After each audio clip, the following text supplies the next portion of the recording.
Çıkmışa bilmiyoruz. Assalamu alaikum aziz qarindoshlar, hammalarning Ramazoni muborak bo'lsin. Bugun barin shahidlarninki vafotining 32-yilligini xotirlash va ularni yod etish munosabati bilan Buyuk Turkiya Cumhuriyetining poytaxti Anqarada yig'ilib o'tirib turibmiz. Barin shahidlari bundan 32 yil avval Sharq Turkiston tuprog'ida 3-Cumhuriyetimizni asliga keltirish uchun tunji mustaqillik o'qida atgan bizning azmatlarimiz, iftixor qiladigan jangchilarimiz. Shuning uchun biz Türkiye Cumhuriyeti'nin paytaxtı Ankara'da ularni tabriklab, ularni xotirlab o'tiryapmiz.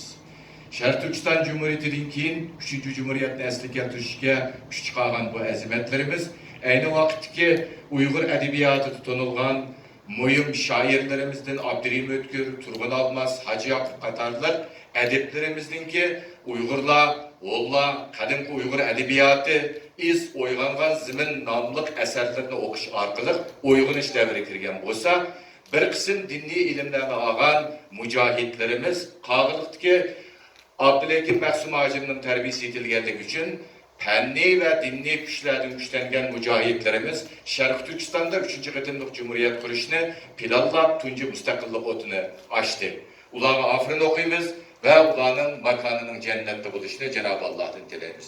Mana bugün shularni tabriklab turgan vaqtimizda bizning adolat ve haqiqat uchun ilib berayotgan ko'rishimizning yolg'iz emasligini his qilyapmiz.